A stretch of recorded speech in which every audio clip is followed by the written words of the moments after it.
menyampaikan ucapan utama. Silakan. Terima kasih. Assalamualaikum warahmatullahi wabarakatuh. Salam sejahtera, Profesor Tuan dan rakan-rakan. Tentulah saya rasa terhormat sebagai orang biasa diundang oleh majlis profesor. Jadi bicara pula soal ilmu ataupun secara yang lebih dalam usaha menggalak wacana yang segar dan bebas. Beberapa dasawarsa lalu saya pernah lontarkan idea islah dan nahdah yang saya sebut sebagai renaissance. Ia bertujuan untuk memperkasa rakyat, ya. Bukan saja dari segi politik, budaya, ilmu, pemerkasaan dalam konteks nahdah itu, renaissance itu melibatkan tentunya kekuatan ilmu, kekuatan keyakinan, kekuatan moral, kekuatan ekonomi dan kekuatan politik. Tapi jalurnya tentu melalui reform, islah.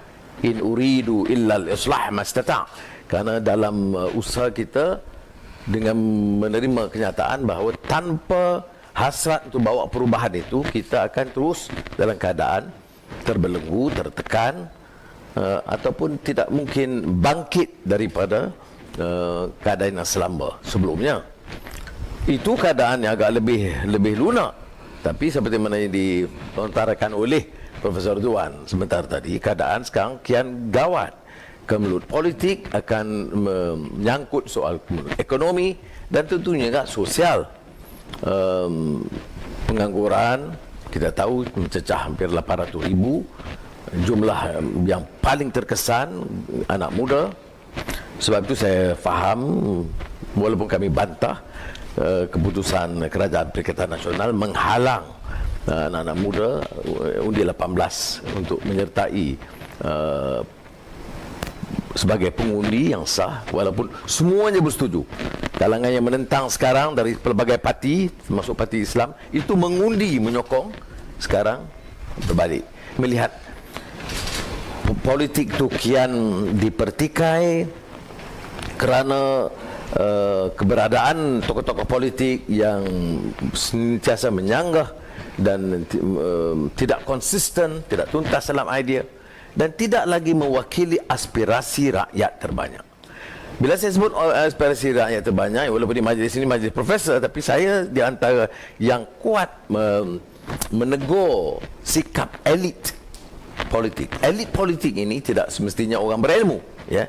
Elit politik ini yang didukung oleh elit, sama ada di kalangan ilmu atau politik atau ekonomi, itu sentiasa kadang-kadang mempertahankan kelompok mereka. Dan ini tidak hanya janggal di Malaysia. Kalau kita lihat revolusi Perancis, ya, 10 tahun setelah revolusi Perancis, keadaan petani itu lebih parah daripada sebelumnya. Revolusi Bolshevik melihatkan percaturan dan pergeseran elit politik itu meninggalkan kesan yang sangat buruk kepada rakyat miskin, ya, marhain di bawahnya. Dan ini yang disebut juga dalam kupasan saya ingat baru ni Amartya Sen di India. Walaupun Jawaharlal Nehru menjanjikan Tryst with Destiny, menjanjikan kebebasan, kemerdekaan politik, ekonomi dan sosial, tetapi kesenjangan itu terus berlebar. Jadi isu ini bagi saya isu yang mesti didepani oleh kalangan berilmu, menyanggah dan mencabar norma pemikiran golongan elit politik ini, ya.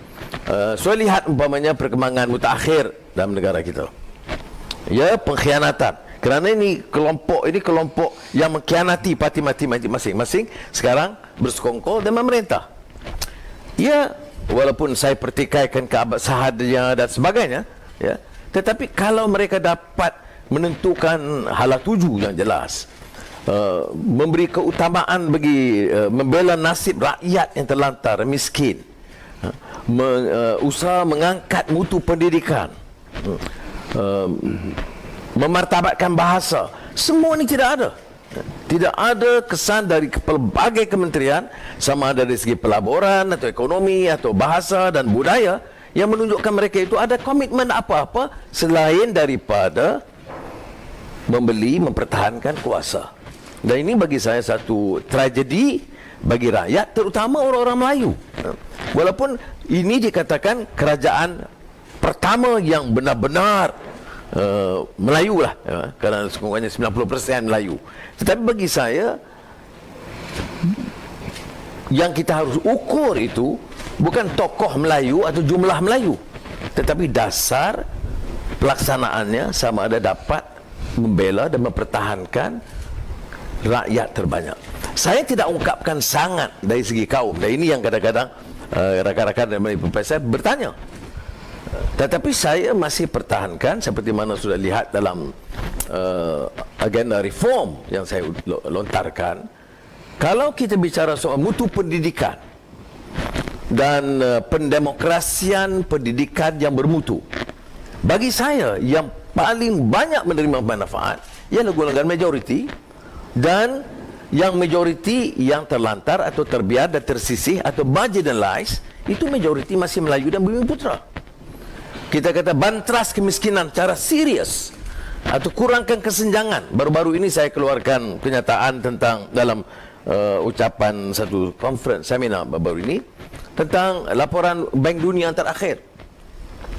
Ini saya lepas kajian lebih awal oleh Fatimah Kari Universiti Melaya, yang menunjukkan kesenjangan di kalangan masyarakat Cina dan India, Cina dan Bumiputra atau Melayu Bumiputra itu lebih parah sekarang dari dulu. Melayu dan India lebih parah lagi, mana India lagi tercorot. Di kalangan Melayu yang kaya, hasil dari apa yang disebutkan sebagai dasar ekonomi baru, yang kemudiannya memihak kepada elit penguasa, bukan kepada rakyat. Jadi ini juga lebih melebar. Apakah dengan keadaan kepincangan ini tidak memungkinkan kita melakar satu cara dan pendekatan baru? Ini yang saya lontarkan. Datuk Seri, rumuskan, kita sudah. Baik, saya faham. Saya nak tutup sekarang. Ini dengan menyatakan rumusannya ialah dengan keadaan sedemikian harus menekan kita untuk, terutama golongan elit, bukan elit penguasa, elit ilmu ni, untuk memikir semula pendekatan yang benar-benar mewakili hasrat dan aspirasi rakyat dan memantapkan kedudukan negara tanpa berganjak dengan prinsip murni perlembagaan persekutuan tentang bahasa, agama, hak keistimewaan dan juga kedaulatan Raja-Raja Melayu. Kalau ini dapat kita rongkai, saya yakin kita akan maju dengan lebih meyakinkan. Terima kasih, Yang Amat Datuk Seri. Saya akan mulakan dengan soalan yang pertama, Datuk Seri. Memandangkan Datuk Seri baru dilantik sebagai calon PN oleh PH, soalan saya, adakah Datuk Seri yakin akan dapat mengulangi pencapaian Tun M semasa PRU ke-14 yang lalu? Pertama, saya ini dah dewasa sekitar, dan yang disebut bakal Perdana Menteri dah 10 tahun dah. Jadi saya tidak sangat terpukau dengan keputusan-keputusan begitu.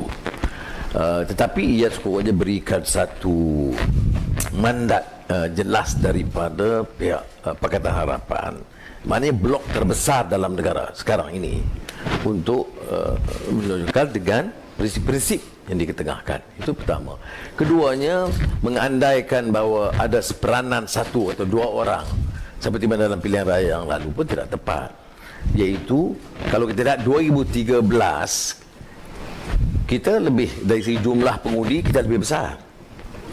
2018 saya tidak menafikan peranan Tun Mahathir, tetapi gerakan rakyat itu telah bangkit jauh lama daripada itu, dan dia membantu. Dan ucap terima kasih walaupun kemudian dia korbankan. Jadi saya insya-Allah yakin dengan perkembangan sekarang, ekonomi begini, pengangguran begini, nasib Melayu lebih terabai. Jadi saya fikir masa untuk angkat semula. Baik, yang kedua, sebelum saya serahkan kepada Prof. Agus, antara kesilapan Tun M yang paling awal apabila dia menang dan menyusun kabinetnya ialah oleh kerana komponen itu yang besar atau majoritinya daripada DAP, dan DAP, pemimpin DAP dia beri beberapa key position yang utama seperti Menteri Kewangan. Dia menimbulkan kegusaran kepada pengundi Melayu, termasuk juga pelantikan AG dan sebagainya. Apakah Datuk Seri akan bagaimana Datuk Seri akan lakukan dari segi penyusunan kabinet, dari segi TPM saya kata, sekiranya DAP memiliki kursi yang tinggi, daripada key position ini, ketua hakimnya, AG-nya, adakah kerisauan masyarakat Melayu ini akan menjadi prioriti kepada penyusunan kabinet Datuk Seri nanti? Mana-mana kerajaan atau pimpinan yang peka harus melihat kepada kenyataan dan realiti politik yang ada. Apa yang berlaku itu keputusan Tun Mahathir pada ketika itu, saya masih lagi di penjara, tidak banyak proses perundingan, ya. Padahal kalau pengalaman saya dengan DAP berbeda daripada beberapa tanggapan, terutama daripada tokoh Melayu, itu kesediaan mereka berunding dan melihat pada kenyataan itu lebih baik daripada apa yang ditanggapi. Maknanya insya-Allah bila kita menguasai keadaan, kita boleh bincang semula melakar satu keadaan di mana mereka lihat keperluan untuk menjaga, meyakinkan semua rakyat negara kita. Kita harus yakinkan, ya, majoriti Melayu ini bahawa mereka tidak akan diabai atau tertekan. Walaupun dalam kerajaan Melayu sekarang pun teruk tertekan. Dan kepada bukan Melayu yang menjadi warga negara, kita harus berikan satu keyakinan kepada mereka bahawa mereka bukan ini zero sum game, ya. Kita tolong Melayu, kita mesti tekan Cina, ataupun kita bagi ruang kepada Cina, kita miskinkan Melayu. Jadi harus ada pendekatan yang lebih, bagi saya, adil dan seksama. Okay. Silakan. Datuk Seri selalu bercakap tentang reformasi. Ya, apa yang perlu kita buat sekarang, kita perlu ke depan dengan reformasi. Datuk Seri sudah ada peluang, Pakatan Harapan sudah ada peluang setelah memenangi PRU 2018. Janji reformasi institusi, janji pelbagai reformasi. Tetapi saya tidak lihat ada satu reformasi yang substantif yang rakyat boleh kenang dan boleh pegang pada ketika ini. Nah, kita boleh katakan bahawa tak boleh buat kerana Tun Mahathir pada waktu itu sebagai Perdana Menteri. Apapun pada waktu itu bila ada halangan untuk membuat reformasi ini, bagaimana Datuk Seri berperanan dalam kerajaan PH pada waktu itu supaya reformasi yang diimpikan selama ini dilaksanakan? Apa halangan Datuk Seri? Ya, Tun Mahathir itu ada jasa dia, tapi dia mewakili sosok lama, pemikiran lama. Walaupun dia ikut arus, tetapi dia tak dapat hayati dan tanggapi keperluan merubah institusi, kerana institusi itu diri dan dirosakkan oleh beliau juga. Kita kata kebebasan kehakiman, kebebasan media, ya sikit sebanyak dia bagi, tapi yang merosakkan dulu dia. Jadi oleh yang demikian bagi dia itu susah. Apa yang kita lakukan? Saya di parlimen biasa, tetapi saya ada ruang kadang seminggu sekali, kadang 2 minggu sekali menemui beliau dan menyatakan bahawa kita dapat mandat untuk melaksanakan sesuatu untuk rakyat. Dan saya lebih institusi itu reform okey, tapi bagi saya kalau tanya dari urutan keutamaan itu mutu pendidikan, kesihatan dan rakyat miskin. Bagi saya itu tak boleh kita tolangsur. Dan malangnya kita tak dapat sampai ke situ. Kita serah Felda pada Menteri Ekonomi, lingkup langsung tidak ada program. Jadi kalau dia khianat, kita boleh faham. Maksudnya Felda. Jadi bukan saja nak salahkan Mahathir satu orang, ya, memang dia mengemudi nakhodanya. Jadi saya rasa jelas bahawa dia dalam banyak hal juga bertanggungjawab dalam keadaan begini. Tetapi orang-orang yang dipercayainya juga yang mengkhianati amanah, itu jangan kita lupa. Dalam konteks soalan yang sama, jikalau kita hendak kenang selama 22 bulan PH memerintah itu, apa reformasi terbaik yang boleh kita kenang yang telah dibuat oleh Pakatan Harapan? Saya boleh katakan permulaan satu sikap banyak media dibebaskan dan orang boleh lebih terbuka, lebih bebas. Kemudian Badan Kehakiman ada percubaan untuk dapat lebih integriti, walaupun memang dipertikaikan. SPRM dalam banyak hal, walaupun saya di antara yang kuat menegur SPRM pada ketika itu, kerana SPRM ni kalau rasuah pemimpin UMNO dan YMDB, yang lain boleh ditutup. Itu persepsi itu tidak bantu. Jadi ada permulaan kecil tapi harus dilonjakkan. Itu yang pertama yang Datuk Seri bagi ucapan tadi tentang reform. Yang kedua, Datuk Seri menyentuh tentang undi 18. Ya, undi 18 itu diluluskan semasa kerajaan Pakatan Harapan dahulu, dan sekarang ini kerajaan sudah bagi tahu bahawasanya akan ditangguh sampai tahun 2022. Soalan saya, apa halangan sebenarnya yang telah dinyatakan oleh Menteri Undang-Undang tak boleh buat lagi kerana kena dapat kelulusan kerajaan negeri, kena pindah Undang-Undang Tubuh Negeri dan sebagainya.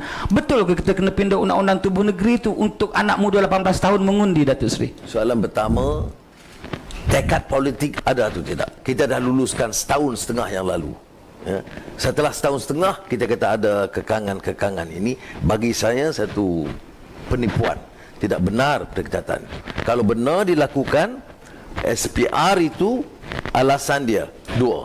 Kalau dia diberi amanah 1,5 tahun yang lalu. Apa yang tidak benar? Bukan, maknanya SPR kata, dia kata Kerajaan Perikatan Nasional sebut ini salah ataupun tunggu SPR. Setelah 1,5 tahun kalau SPR tidak boleh buat jawapan, dia dua alasannya. Sama ada dia incompetent atau dereliction of duty. Dan kalau dua-dua ni, mana tukar? Suruhanjaya SPR itu kalau dah tak layak, tukar. Bagi tempoh berapa? 3 bulan, 6 bulan. Boleh lakukan. Kalau benar dia kata some technical points tentang Dewan Undangan Negeri, ya, beri cadangan sekarang. Apa yang jadi masalah? Technical pointnya ialah pengundi 18 tahun itu untuk layak mengundi mesti dipindah Undang-Undang Tubuh Negeri. Undang-Undang Tubuh Negeri ini dia buat darurat, memang tak boleh buat mesyuarat. Itu satu masalah. Bagi saya, ada cadangan draft pindaan, bagi tempoh 2 minggu, dia boleh buat sidang 2 minggu dan lulus. Apa dia masalahnya? Sebab semua pimpinan parti yang di Dewan Undangan Negeri, di peringkat pusat, semua dah mengundi, menyokong. Jadi maknanya alasan itu bukan alasan yang munasabah. Itu hanya helah, takut kepada kesedaran, kebangkitan anak muda. Okey, soalan terakhir daripada saya, ini soalan asli, bukan daripada dipetik daripada ucapan awal Datuk Seri. Sekarang ini timbul isu yang pertama ialah tentang rakaman audio. Datuk Seri Saya dah agak lah. bercakap dengan Datuk Seri Zahid, dan kedua-dua tokoh ini telah menafikan bahawa mereka terlibat, mereka terlibat dalam pembikinan audio ini. Well, soalan saya, itu suara Datuk Seri Zahid atau tidak? Itu yang pertama. Yang kedua, Datuk Seri dan Datuk Seri Zahid, Datuk Seri Zahid biarlah. Datuk Seri sudah bercakap 2 malam lepas bahawa akan buat laporan polis. Sudah buat ke laporan polis? Itu 2 soalan saya. Yang soalan yang pertama, apa isu dia? Mengeluarkan, mengintip satu rakaman, itu satu kesalahan. Siapa yang lakukan? Ya? Kalau benar, tulis. Keduanya, apakah benar kerajaan ini yang sibuk Menteri Dalam Negeri, Menteri Komunikasi, riuh rendah ni, tak pada cerita, tak pernah dengar pasal video dan audio yang lain? Banyak. Nampaknya sekarang ini dia nak jadi modal politik dia untuk hebahkan kononnya Anwar Zahid. Baik. Siapa tak dengar lagi video, audio, saya tak mau cakap pasal video sensitif.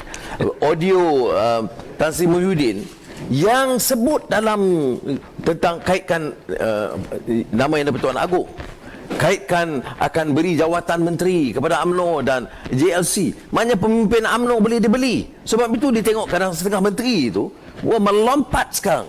Sebab nak jaga kedudukan, bukan nak jaga ahli UMNO atau rakyat Melayu yang kononnya dia wakili. Bagi saya itu soal. Baik, saya faham.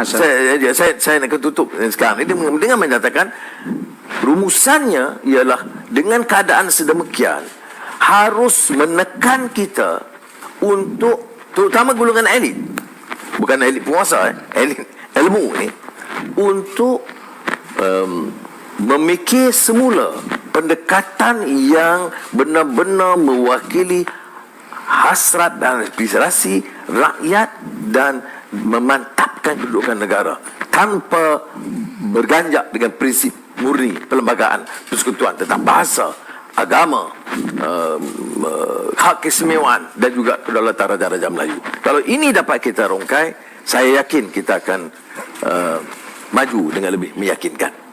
Terima kasih, Yang Berhormat Datuk Seri. Saya akan mulakan dengan soalan yang pertama, Datuk Seri. Memandangkan Datuk Seri baru dilantik sebagai calon PN oleh PH, soalan saya, adakah Datuk Seri yakin akan dapat mengulangi pencapaian Tun M semasa PRU ke-14 yang lalu? Pertama, saya ini dah dewasa sekitar, dan yang disebut bakal Perdana Menteri dah 10 tahun dah. Jadi saya tidak sangat terpukau dengan keputusan-keputusan begitu. Tetapi ia sekiranya berikan satu mandat jelas daripada pihak Pakatan Harapan, maknanya blok terbesar dalam negara sekarang ini, untuk menunjukkan dengan prinsip-prinsip yang diketengahkan. Itu pertama. Keduanya, mengandaikan bahawa ada seperanan satu atau dua orang seperti mana dalam pilihan raya yang lalu pun tidak tepat. Iaitu, kalau kita lihat 2013, kita lebih dari segi jumlah pengundi kita lebih besar. 2018 saya tidak menafikan peranan Tun Mahathir, tetapi gerakan rakyat itu telah bangkit jauh lama daripada itu, dan dia membantu. Saya ucap terima kasih walaupun kemudian dia korbankan. Jadi saya insya-Allah yakin dengan perkembangan sekarang, ekonomi begini, pengangguran begini, nasib Melayu lebih terabai. Jadi saya fikir masa untuk angkat semula. Baik, yang kedua, sebelum saya serahkan kepada Prof. Agus, antara kesilapan Tun M yang paling awal apabila dia menang dan menyusun kabinetnya ialah oleh kerana komponen itu yang besar atau majoritinya daripada DAP, dan DAP, pemimpin DAP dia beri beberapa key position yang utama seperti Menteri Kewangan. Dia menimbulkan kegusaran kepada pengundi Melayu, termasuk juga pelantikan AG dan sebagainya.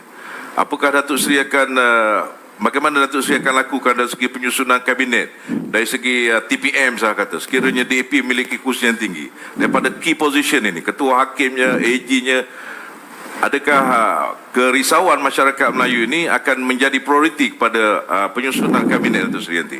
Mana-mana kerajaan atau pimpinan yang peka harus melihat kepada kenyataan dan realiti politik yang ada. Apa yang berlaku itu keputusan Tun Mahathir pada ketika itu, saya masih lagi di penjara, tidak banyak proses perundingan, ya.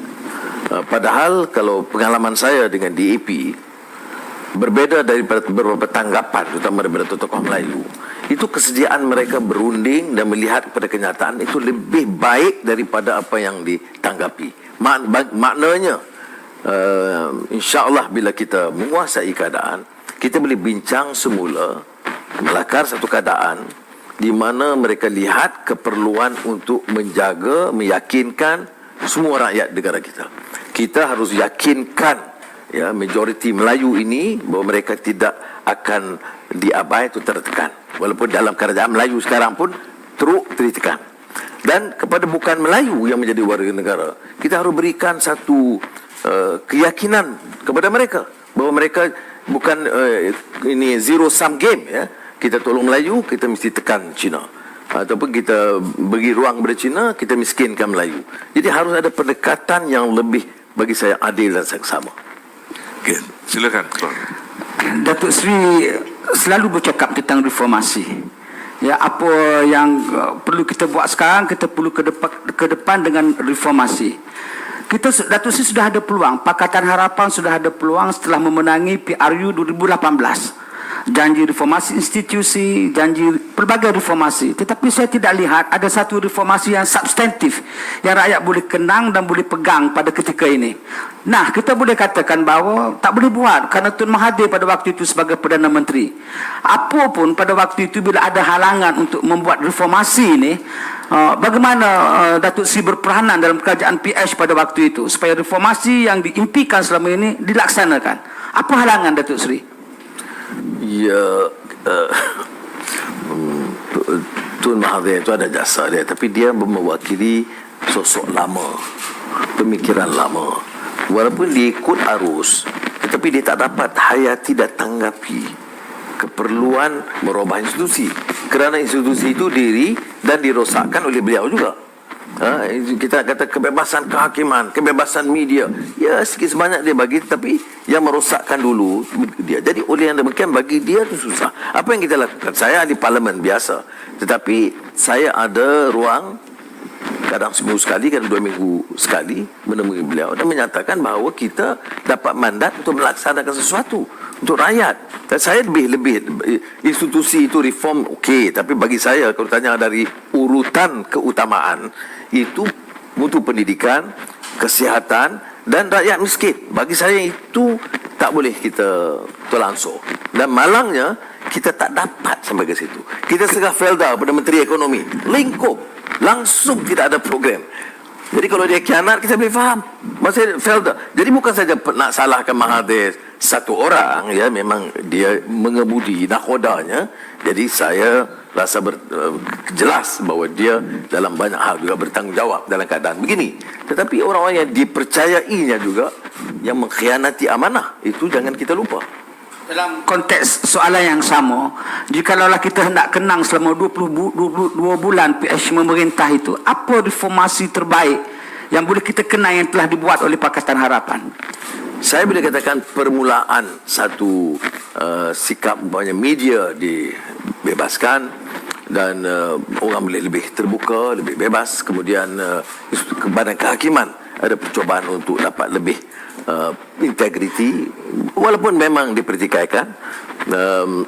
SPRM dalam banyak hal, walaupun saya di antara yang kuat menegur SPRM pada ketika itu, kerana SPRM ni kalau rasuah pemimpin UMNO dan YMDB, yang lain boleh ditutup. Itu persepsi itu tidak bantu. Jadi ada permulaan kecil tapi harus dilonjakkan. Itu yang pertama yang Datuk Seri bagi ucapan tadi tentang reform. Yang kedua, Datuk Seri menyentuh tentang undi 18. Ya, undi 18 itu diluluskan semasa kerajaan Pakatan Harapan dahulu, dan sekarang ini kerajaan sudah bagi tahu bahawasanya akan ditangguh sampai tahun 2022. Soalan saya, apa halangan sebenarnya yang telah dinyatakan oleh Menteri Undang-Undang tak boleh buat lagi kerana kena dapat kelulusan kerajaan negeri, kena pindah Undang-Undang Tubuh Negeri dan sebagainya. Betul ke kita kena pindah Undang-Undang Tubuh Negeri itu untuk anak muda 18 tahun mengundi, Datuk Seri? Soalan pertama, tekad politik ada atau tidak? Kita dah luluskan setahun setengah yang lalu. Ya. Setelah setahun setengah kita kata ada kekangan-kekangan ini, bagi saya satu penipuan, tidak benar pendekatan. Kalau benar dilakukan, SPR itu alasan dia dua. Kalau dia diberi amanah 1,5 tahun yang lalu. Apa yang tidak benar? Bukan, maknanya SPR kata, dia kata kerajaan Perikatan Nasional sebut ini salah ataupun tunggu SPR. Setelah 1,5 tahun kalau SPR tidak boleh buat jawapan, dia dua alasannya. Sama ada dia incompetent atau dereliction of duty. Dan kalau dua-dua ni, mana tukar? Suruhanjaya SPR itu kalau dah tak layak, tukar. Bagi tempoh apa? 3 bulan, 6 bulan. Boleh lakukan. Kalau benar dia kata some technical points tentang Dewan Undangan Negeri, ya, beri cadangan sekarang. Apa yang jadi masalah? Technical pointnya ialah pengundi 18 tahun itu untuk layak mengundi mesti dipindah Undang-Undang Tubuh Negeri. Undang-Undang Tubuh Negeri ini dia buat darurat, memang tak boleh buat mesyuarat. Itu satu masalah. Bagi saya ada cadangan draft pindaan, bagi tempoh 2 minggu, dia boleh buat sidang 2 minggu dah lulus. Apa dia masalahnya? Sebab semua pimpinan parti yang di Dewan Undangan Negeri di peringkat pusat semua dah mengundi, menyokong. Jadi maknanya alasan itu bukan alasan yang munasabah. Itu hanya helah takut kepada kesedaran kebangkitan anak muda. Okey, soalan terakhir daripada saya ini soalan asli, bukan daripada dipetik daripada ucapan awal Datuk Seri. Sekarang ini timbul isu yang pertama ialah tentang rakaman audio. Datuk Seri Saya dah agak lah. bercakap dengan Datuk Seri Zahid. Dan kedua-dua tokoh ini telah menafikan bahawa mereka terlibat mereka terlibat dalam pembikinan audio ini. Well, soalan saya, itu suara Datuk Seri Zahid atau tidak? Itu yang pertama. Yang kedua, Datuk Seri dan Datuk Seri Zahid, Datuk Seri Zahid biarlah. Datuk Seri sudah bercakap 2 malam lepas bahawa akan buat laporan polis. Sudah buat ke laporan polis? Itu 2 soalan saya. Yang soalan yang pertama, apa isu dia? Mengeluarkan, mengintip satu rakaman, itu satu kesalahan. Siapa yang lakukan? Kalau benar, tulis. Keduanya, apakah benar kerajaan ini yang sibuk Menteri Dalam Negeri, Menteri Komunikasi, riuh rendah ni, tak pada cerita, tak pernah dengar pasal video dan audio yang lain? Banyak. Nampaknya sekarang ini dia nak jadi modal politik dia untuk hebahkan kononnya Anwar Zahid. Baik. Siapa tak dengar lagi video, audio, saya tak mau cakap pasal video sensitif. Audio Tan Sri Muhyiddin yang sebut dalam tentang kaitkan nama Yang di-Pertuan Agong, kaitkan akan beri jawatan menteri kepada UMNO dan JLC. Maknanya pemimpin UMNO boleh dibeli. Sebab itu dia tengok kadang setengah menteri itu melompat sekarang. Sebab nak jaga kedudukan, bukan nak jaga ahli UMNO atau rakyat Melayu yang kononnya dia wakili. Bagi saya itu soal prinsipalnya. Ya, soal laporan memang saya belum, sebab saya baru balik daripada Port Dickson. Ya, tapi saya sekarang memikir secara serius. Ya, apa isu dia? Isu dia nak alih daripada rasuah yang menular sekarang, penggantungan parlimen dan pengabaian dasar dan nasib rakyat. Ini yang dia nak alih. Lantas audio itu menjadi satu utamaan. Apa isi masalah? Kalau betul, apa masalah dia? Ada khianat di situ, ada rasuah di situ, ada kesalahan jenayah? Tidak ada. Bukan masalah apa masalahnya. Saya sendiri pun tidak ada masalah. Soalan saya very simple. Apakah itu Datuk Seri atau bukan? Baik. Yang kedua, adakah Datuk Seri sudah buat laporan polis atau bukan? Very straightforward. Kalau tak ada masalah, apa yang masalah nak bangkitkan dalam majlis macam ni? Apa masalah untungnya bagi rakyat? Saya dah sebut buat kenyataan. Datuk Seri Zahid dah buat kenyataan. Cukup. Move on. Masalah negara ini apa? Masalah kemiskinan, masalah pengangguran, masalah keyakinan rakyat, terutamanya Melayu Bumi Putra. Ini yang mesti ditangani. Saya tambah satu soalan lagi. Sebab saya ingat ini yang terakhir daripada saya, tapi saya tambah lagi satu. Beberapa hari lepas, Kuli bagi tahu bahawa saya tidak nafi during your time semasa menjadi Menteri Keuangan, budget balance seimbang dan ekonomi negara pada waktu itu berkembang. Tapi 2-3 hari lepas, Kuli bagi tahu bahawa kalaulah Datuk Seri kembali menjadi Perdana Menteri, give you 3 days bankrupt negara. What's your comment on this? Tak apalah pandangan Kuli, tapi saya ingat pandangan dia sebab dia kata Anwar ni terlalu banyak bercakap soal nak bagi peruntukan pendidikan, kesihatan, rakyat miskin yang banyak. Saya nak jawab begini, belum ada sejarah dunia daripada zaman purbakala sampai sekarang di mana maharaja ataupun presiden atau Perdana Menteri yang menyebabkan negara itu bankrupt kerana membantu rakyat. Dia bankrupt sebab rasuah, bankrupt sebab perang, dana perang dan sebagainya. Tapi belum ada dalam sejarah negara itu muflis lantaran pemimpinnya itu terlalu asyik untuk membela dan membantu rakyat. Saya tambah lagi. Bila bercakap tentang membantu rakyat ni, Datuk Seri akan bercakap tentang pendidikan, tentang perumahan, tentang kesihatan. Boleh bagi tahulah apakah yang Datuk Seri nak buat untuk 3 perkara ini secara ringkas. Ya, ini untuk rakyat dan kesihatan. Apakah percuma ataupun bagaimana? Yang Datuk Seri cakap ini yang Datuk Seri nak buat. Kita ambil pendidikan. Kita tahu butuh pendidikan. Walaupun sedang angka-angka survei universiti ini, saya tidak sangat tertarik dengan hal demikian. Tetapi tumpuan kita diraih peringkat pendidikan dasar, ya, itu untuk memberikan ruang, ya. Kerana bagi saya selalu tekankan tentang konsep keadilan ni apa dia, ya. Ya. Setengah orang cakap meritokrasi. Saya berdebat dengan kawan-kawan saya dalam Pakatan Harapan ni. Meritokrasi itu ada batas dia. Michael Sandels buku baru ni, meritokrasi ya. Itu penting sebab you sebut meritokrasi, you tak sebut fairness. You sebut meritokrasi sekolah di Manik Urai dengan sekolah di Kuala Lumpur yang terbaik. Tentulah kalah kita. Jadi sebab itu meritokrasi itu mesti diimbangi dengan justice as fairness. Jadi saya dari segi pendidikan, kita mesti berikan peruntukan mengangkat balik pendemokrasian pendidikan bermutu itu tidak hanya memilih sekolah-sekolah terpilih. Itu satu. Kesihatan begitu juga. Saya selalu cerita pengalaman saya dengan Erdogan. Bila Erdogan baik daripada sakit, dia undang saya daripada kanser. Terus dia kata kepada saya kata alhamdulillah, doa semua baik, dia sihat. Tapi dia kata saya rasa sangat terkesan dan terkilan sebab saya dapat kemudahan terbaik. Saya Perdana Menteri, masa itu Perdana Menteri belum Presiden, spesialis terbaik, kemudahan terbaik, hospital, semua terbaik. Tetapi saya kata, dah saya sihat, saya kata alhamdulillah. Saya teringat bagaimana kampung di Anatolia. Jadi kesihatan itu kesenjangan kita lihat dari segi gaji, kesenjangan daripada orang yang berpendapatan tinggi dan VVIP sepertinya vaksin.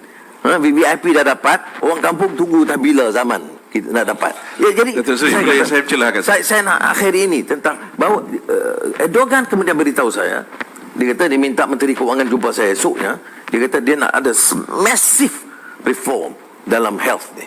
Setiap hospital di desa ataupun di kota kecil mesti diberikan kelengkapan terbaik. Kalau tidak, I cannot exist as a Prime Minister of this country. Period. Datuk Seri, kita telah dengar banyak dekad Datuk Seri champion soal kemiskinan, soal kesenjangan, soal masyarakat marginalised, masyarakat terpinggir. Tetapi dalam beberapa siri pilihan raya umum yang lalu, Datuk Seri PKR sendiri di kawasan-kawasan marginalised ini, di kawasan-kawasan terpinggir sini, tidak diterima oleh masyarakat. Apa yang menyebabkan kali ini Datuk Seri rasa kita panggil the blue wall, the green wall, seperti di north of peninsula kita, di Sabah, pinggiran Sabah dan Sarawak. Bagaimana Datuk Seri rasa produk Datuk Seri kali ini, kesenjangan, kemiskinan akan diyakini oleh masyarakat ni? Atau Datuk Seri rasa ada berlaku suatu yang strategi yang cukup silap bagi pihak Datuk Seri atau PKR sendiri yang menyebabkan produk Datuk Seri ini hanya diterima oleh urban middle class and the rich, ada non-Malay. Komen tu. Sebab saya tak ada dulu hubungan baik dengan majlis profesor, sebab tu saya dan maknanya cara objektif negara kita, terutama masyarakat Melayu ya, umumnya itu sudah lama dengan base di desa UMNO ya. Saya juga dari dan keluarga UMNO. Saya tidak, permusuhan saya itu bukan pribadi atau parti, tapi so prinsipal. Dan beberapa pockets itu pas. Jadi untuk menembusi itu dia mengambil waktu. Ya. Tapi seperti yang kita tahu, nak kata tak dapat tembusi, banyak kawasan desa yang kita tembusi, banyak di Port Dickson atau Matampau dulu. Bukannya mengundi daripada bandar di desa, ada juga yang di kampung dalaman. Seperti mana kita menang macam di Kuala Kedah, di Merbuk, itu kawasan desa. Mana ada. Jadi saya terima teguran Dr. Asri bahawa perlu ada sesuatu yang lebih, ya. Pertama, memadamkan prasangka yang berat tentang kita ini sangat multiracial. Ada orang kata liberal, plural, itu asakan yang diberi kepada saya. Dan sudah juga tahu bahawa saya sepanjang 20 tahun ni kena asakan yang sangat parah. Tetapi saya terima teguran bahawa kita harus lakukan sesuatu yang lebih untuk menyantuni rakyat di bawah. Bukan saja dari segi mengungkapkan permasalahan ini, tetapi untuk menyantuni di bawah supaya mereka benar-benar faham dan hayati. Dari pengalaman saya di bawah tu Sri, orang yang tak ada pendidikan, orang yang berumur, mereka tak percaya apa yang Datuk Seri dituduh oleh rejim terdahulu. tetapi tidak menyeluruh. Ya. Baiklah, itu satu. Yang kedua, yang seterusnya ialah menyambung dialog kita beberapa bulan yang lepas. Di hujung-hujung tu Datuk Seri bercakap berkenaan dengan kompetensi politician bukan saja negara kita tapi di seluruh dunia, yang Datuk Seri sifatkan karismanya lemah dan moralnya tidak dilihat oleh masyarakat. Dan dalam konteks negara kita 2 tahun ni akibat lompat parti dan sebagainya, masyarakat telah ada semacam satu kefahaman yang pemimpin politik ni tidak boleh diharap menjaga kepentingan diri dia sendiri itu pada peringkat masyarakat. Dari segi kita lihat perlakuan ahli politik ni seperti setelah ada satu solusi yang masalah masyarakat ni baik kita biarkan pada masyarakat aja untuk selesaikan. Cuma yang ada kita lihat bisi-bisi ni adalah untuk menang pilihan raya, kempen. Sebelum menang ni bercakap pasal kemiskinan, pasal nak tumbuh ekonomi dan sebagainya. Tetapi bila ada kuasa, seperti beberapa hari lalu Menteri cakap, bila orang sebutkan, Datuk, graduan keluar universiti, gaji masih lagi macam tahun 90-an. Apa dia jawab? Bersyukurlah kita ada kerja. Saya nak tanya Datuk Seri, adakah Datuk Seri berbeza dengan orang-orang seperti ini yang telah seperti membuat conclusion they already give up about solving the society problem, tetapi lebih kepada untuk mengajak kita kekalkan kestabilan, kita bersyukurlah, kita terimalah jasa orang-orang dulu. Ya, yang mengukur upaya kita tentulah rakyat, ya, khalayak, bukan saya. Tapi saya tentunya tidak dilihat sebagai mewakili acuan elit penguasa. Itu soal sikap saya terhadap rasuah, sikap saya terhadap masalah kemiskinan, ya. Itu memang menyebabkan saya itu paling sukar untuk menembusi kekuasaan. Dan saya terima kenyataan itu, kerana saya berbeza pendapat, ya. Macam ini, kalau benar siswa Azhar begitu, apa tak boleh terus terang kata ini langkah-langkah kita ambil, akan kita lakukan. Tidak ada keikhlasan di situ. Gaji dia terus tinggi, tak mau kurang. Dan itu soal gaji masih lagi orang heboh soal gaji. Tapi sebenarnya kalau saudara lihat sekarang, bila darurat diumumkan dan laksanakan, kemudian dibatalkan proses tender biasa, itu perombakan itu terus menerus. Dan saya rasa paling mual dan mengaibkan bila dikaitkan sebagai kerajaan Melayu atau Islam, tetapi yang terus melakukan kebobrokan yang memalukan, ya, yang menghina agama dan budaya bangsa kita. Budaya Melayu ini budaya yang ada etika. Ya, Melayu ini, ya, tengok bahasa dia, kesantunan dia, etika itu tinggi. Jadi jangan guna punya payung Melayu untuk merompak kekayaan dan memperkayakan diri dan sanak saudara kamu. Dulu jaga anak-anak, sekarang anak menantu. Semua orang tahu dan tidak ada langsung rasa bersalah dan malu. Dan bagi pula kuliah-kuliah, gaji tak apalah, tak miskin. Baru ni Menteri Kewangan jawab pula, oh kita transparent sebab kita umumkan jumlah peruntukan kewangan. Ini betul-betul memperbodohkan rakyat. Transparansi ialah ketelusan bila kita benarkan ada perbahasan, ada pertikaian.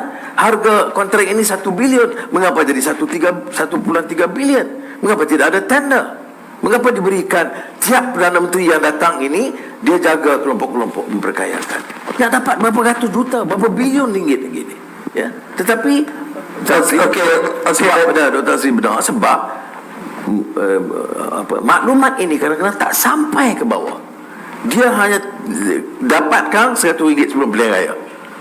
Sebab itu saya katakan uncharismatic, low moral profession ini. Sebab kita mesti ada keyakinan, mustahil Allah jadikan kita manusia begini dan tenaga pemikir begini tak boleh ada kekuatan untuk. Okey, Datuk Sri, kita balik pada soalan Dr. Asri tadi. Sekarang ini tentang gaji siswa Azhar yang sama seperti puluhan tahun yang lepas. Yang kedua ialah soal siswa Azhar yang tidak ada pekerjaan. So andaikan Datuk Sri sekarang ini berada di puncak kuasa, apa yang Datuk Sri nak buat? Saya fikir dia pertama tentulah menjana, memacu pertumbuhan.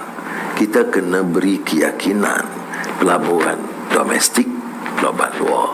Ini basic economics. Okey, Datuk Seri akan naikkan gaji siswa Azhar? Dia ada proses dia. Bila perkara itu datang, then confidence ada. Tapi kalaupun kita dalam keadaan yang paling miskin keparahan, menteri-menteri, Perdana Menteri, janganlah macam tidak ada apa-apa kesan. Dia menteri biasa juga, gaji lumayan, belanjanya sebagainya. Jadi kita mesti potong dari atas. Bank, moratorium susah, pekerja dibuang. Tapi saya keluarkan kenyataan, keuntungan bank itu berbilion-bilion ringgit tidak terjejas dalam masa ekonomi pandemik ini. Tetapi Menteri Kewangan itu kerja dia pertahankan bank, bukan pertahankan rakyat. Jadi kalau kita ambil alih, kita kena ubah soal. Selamatkan bank ya, tapi jangan selamatkan bank sampai dia untung berbilion dan rakyat miskin. Itu ya. Jadi yang siswa Azhar tadi, yang gaji tadi bagaimana? Dia tidak, tentulah kalau saya jawab, semua gaji siswa akan dinaikkan sebaik saya, itu kan jawapan yang tidak bertanggungjawab. Saya mungkin masuk Prof Agus tadi itu Sri. Adakah kerajaan boleh mengurus kuasa pasaran? Sebab yang berlaku di negara kita macam kebanjiran pekerja asing dan sebagainya, ini yang menyebabkan, sedangkan kerajaan telah banyak polisi, tapi kita tahu toothless kerajaan ni. Kalau kerajaan ini kita kata cukup di zaman alat dan sebagainya, DEP itu sudah lama berjaya. Tetapi di mana-mana menunjukkan kuasa kerajaan itu terlalu minimum dalam usaha untuk regulate the market, tu pastikan kuasa dia minimum, Dr. Asri, sebab corrupt. Sebab tidak ada tekad politik yang jelas. If you are not corrupt, you hunding, you boleh berhentikan ini ejen-ejen pekerja asing daripada kelompok kita. Dia ratus puluh juta dia punya agency fees. Itu kalau dia mesti ada dasar akhlak dan etika yang kuat. Itu baru kita boleh ubah, Agus. Kalau tidak, kita kata ini bukan soal siswa, sebagai satu aspek. Saya yakin kalau pimpinan ini punya etika dan akhlak, tegas menolak rasuah, ini puluh bilion. Baca saja laporan Ketua Audit Negara tiap tahun. Ketirisan yang berapa? Belasan bilion minimum. Ada yang kata puluhan bilion. Berapa peruntukan untuk rakyat miskin tiap tahun? 52 bilion. Apa sampai kepada orang miskin? Jadi sebab itu, bagi saya, ia tekad politik dan politik yang tegas menolak rasuah. Okey, saya ini soalan tadi saya tanya Datuk Seri itu atas soalan Dr. Asri. Ini soalan saya. Okey, selalu Pakatan Harapan ini menuduh Kerajaan Perikatan Nasional terbentuk kerana pintu belakang, kerana khianat, kerana lompat parti. Datuk Seri boleh terima tidak sebuah kerajaan lompat parti gini? Semestinya tidak. Semestinya tidak, kan? Tapi saya nak tanya Datuk Seri satu soalan. Kalau kita tidak boleh menerima kerajaan lompat parti, apa guna Datuk Seri keluar dalam press conference selalu bagi tahu cukup nombor, cukup nombor. Cukup nombor itu seperti Datuk Seri juga nak membentuk kerajaan melalui lompat parti. Tak betul. Sebagaimana itu? Tak betul. Kita tidak bangkitkan soal lompat parti. Pertama, mandat itu kepada siapa? Mandat kepada Pakatan Harapan. Apa janji dalam pilihan raya? Janji pilihan raya Mahathir sementara, kemudian Anwar. Saya kata kita teruskan mandat itu. Kemudian yang sependapat, dukunglah itu. Bukan maknanya dia kena khianat dan lompat. Dia ikut keputusan. Tak boleh dia cerita lebih daripada itu. Nanti kajian sains politik, setelah berlaku kita boleh cerita. Okeylah, strategi. pada saya jawapan itu tergantung. Tetapi biarlah saya pergi pada soalan yang kedua. Dia tidak tergantung. Soalan sama ada kita terima pengkhianatan atau tidak. Tak ada, saya jawab no. Lompat parti untuk membentuk kerajaan? Kerajaan pertengahan penggal tu Sri. Tak payah lompat parti Untuk bentuk kerajaan? Perlu pilihan raya. Perlu pilihan raya? Kalau pilihan raya. Kalau tidak pilihan raya, tak payah lompat parti. Kita bincang. Okey, nanti saya sedahkan pada Profesor kita, bertanya soalan. Saya nak tanya soalan yang satu lagi, Datuk Seri. Dia kemarin kerajaan telah buat keputusan bahawa kita akan panggil Sabah dan Sarawak sebagai wilayah. Ya, dia ada implikasi undang-undang atau apa kesannya kepada persekutuan kita ini, Datuk Seri, dengan kita kerajaan umumkan kemarin bahawa kita setuju untuk Sabah dan Sarawak itu dipanggil wilayah. Ya, ini kerajaan ni dia desperate. Dia pergi ke Sarawak, dia setuju dengan Sarawak. Dia pergi jumpa Cina, setuju dengan Cina. Cumpi kampung. Dia tidak ada any clear policy. Baik. Tapi kalau perjanjian Malaysia 1963 itu menyebut negeri-negeri Semenanjung, Sabah dan Sarawak. Jadi pada penafsirannya, kedudukan Sabah dan Sarawak bukanlah sama dengan negeri-negeri, satu negeri, tapi dengan Semenanjung. Jadi saya bagi itu tidak ada pertelingkahan, ya. Sama ada guna istilah wilayah Semenanjung, wilayah Sabah, Sarawak. Tetapi ini harus diikut dalam proses perundangan dan perlembagaan dan dibahaskan oleh Parlimen. Biar ahli Parlimen Sabah Sarawak beri pandangan dan kita beri hujah. Jadi dia dapat satu konsensus, a national consensus untuk menerima penafsiran yang tepat mengenai perjanjian Malaysia 1963. Bukan haru biru, celaru, serabut macam sekarang ni. Apa yang haru biru dengan kenyataan Sabah dan Sarawak itu wilayah? Kerana dia spontan. Tak ada perbincangan, tidak ada perbahasan di Parlimen. Yang apa? Kita ni ada sistem apa ni? Sistem Presiden atau Perdana Menteri mutlak. Kalau itu sebagai keputusan pentadbiran, apakah pentadbiran dia keputusan pentadbiran, bukan keputusan dasar, bukan keputusan yang menyangkut perlembagaan, penafsiran, perjanjian dan juga perlembagaan. Kerana istilah semua itu melibatkan pindaan perlembagaan. Okey, saya sudah tahukan. Baik, saya rasa itu segmen kedua kita, dan kita akan terus pada segmen ketiga, iaitu kita akan menerima soalan daripada para hadirin sekalian. Kita harap Dr. Asri, kita mula lambat tadi, kita masih ada lagi 10 minit untuk tanya Datuk Seri. Rugi kita guna 10 minit ini, kita tanya dulu, kita bagi peluang pada penonton. Penonton ramai, kemudian kita tanya balik. Okey, saya harapkan soalan itu biar tepat, ringkas. Kemudian sila nyatakan nama daripada mana. Silakan Tan Sri. Assalamualaikum warahmatullahi wabarakatuh. Saya Abdul Hafiz Bakar. Saya nak tanya satu tentang ada parti, Datuk Seri naik dari UMNO. Sekarang saya tengok ahli-ahli UMNO semua berpecah. Sekarang daripada satu parti UMNO sudah berpecah 9. Apa pandangan Datuk Seri? Datuk Seri, kita kumpulkan soalan 2-3 boleh? Saya silakan Prof. Kamarul. Ini Dr. Kamarul. Terima kasih. Nama saya Ahmad Ismail. Okay. Hari ini saya pakai baju Majurusan Negara yang lama. Saya juga adalah Presiden Persatuan Pecinta Alam Malaysia. 80 tahun umur dia. Cuma saya nak divert sikit lah perbincangan kita. Saya lihat Datuk Seri bercakap tentang perjuangan Melayu. Kita bercakap tentang pendidikan. Dan satu yang saya menunggu, alam sekitar. Saya nak mulakan dengan perjuangan Melayu yang asas. Pagi tadi saya terbaca wasiat Raja-Raja Melayu 1 dan 2, dan disebut tentang hutan-hutan dan sebagainya. Sekarang ni saya fokuslah kepada Kuala Lumpur misalnya. Berapa banyak rizab Melayu di Kuala Lumpur hilang, dan bagaimana kaedah menggantinya.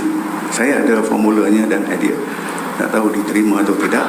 Mana-mana hutan yang masih hijau di Kuala Lumpur kita jadikan rizab Melayu, dan Kuala Lumpur mesti membayar dari segi ekosistem servisnya. Kemudian tabung itu diwujudkan untuk membela nasib orang-orang Melayu di Kuala Lumpur dari segi ekonomi dan seterusnya. Yang kedua, isu STEM, pendidikan. Saya meneliti apa yang semasa Datuk Seri menjadi Menteri Pendidikan dan Timbalan Perdana Menteri, yang mana saya terlibat langsung dengan pembangunan matrikulasi, dan saya lihat sampai sekarang kita belum berjaya mencapai 60-40. Ini mesti kita suarakan secara lantang untuk menghadapi masa negara yang maju. Yang ketiga ialah isu alam sekitar, alam semula jadi. Dalam kedudukan politik yang tidak stabil sekarang, ekonomi yang merudum, dan merudum dari pandangan saya kerana demand dan discussion. hutan terus diteroka, dan keseimbangan yang kita janjikan kepada bangsa menjadi cabaran, dan bagaimana kita ingin melihat seterusnya.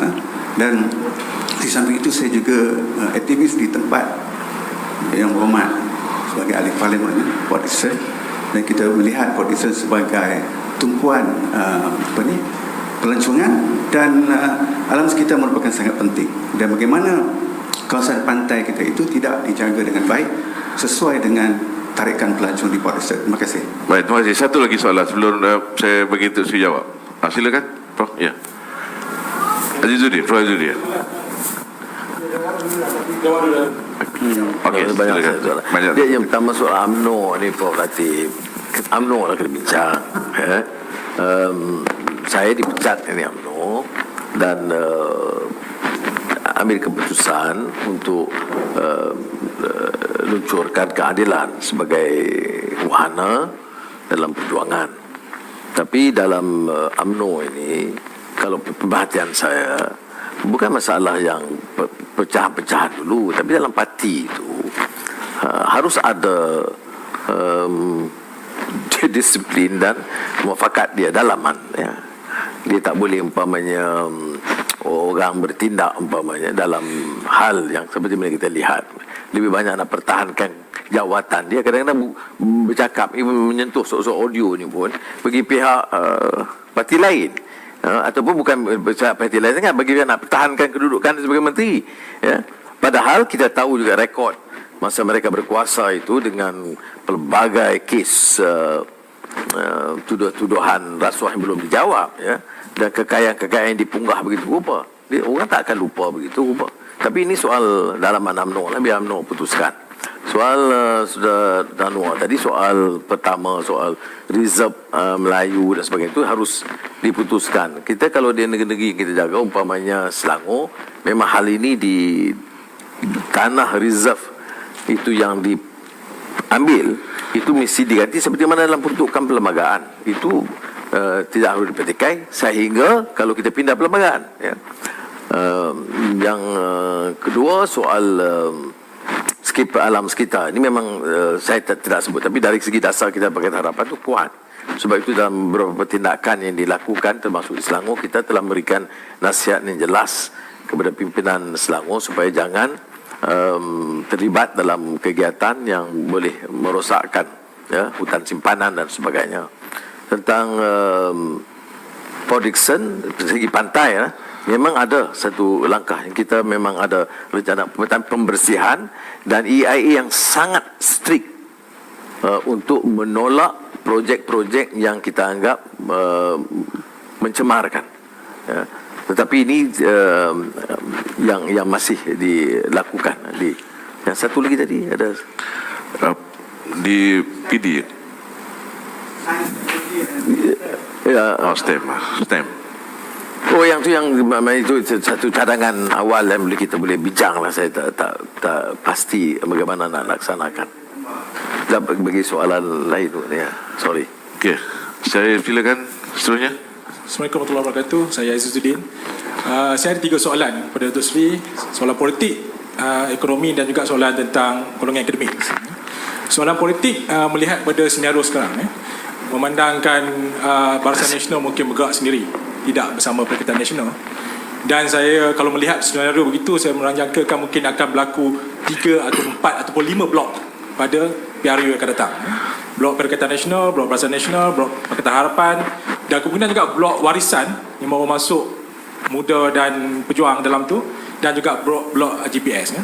So dalam pengamatan saya, politik yang begini, kesan daripada kejatuhan sistem coalition party BN dan juga Pakatan Harapan, dan kalau melihat pada negara luar, dia akan berlakunya pertembungan ataupun kita menjangkau pada sistem multi-party system yang kita akan hadapi akan datang pada pilihan. Dan ini tidak menjaminkan siapa-siapa parti pun mendapat majoriti dalam pilihan raya. Jadi apa pandangan Datuk Seri melihat adakah ini sekiranya ini berlaku, dan adakah akan berlakunya kerjasama antara blok selepas pilihan raya berbanding dengan sebelum pilihan raya bagi memastikan majoriti cukup, Dan mungkin itu juga pandangan yang tadi Datuk Seri nyatakan bahawa tidak akan berlaku lompat parti, tapi lebih pada gabungan blok untuk membentuk kerajaan yang majoriti. Adakah itu dalam pemikiran Datuk Seri sekarang? Itu soalan pertama. Yang kedua, dasar DEB, kita tahu banyak gagal, banyak berjaya, tapi yang gagal atas kerana leakages. Dan juga satu perkara lagi yang dilihat gagal DEB adalah kerana wujudnya gap antara kaya dan miskin.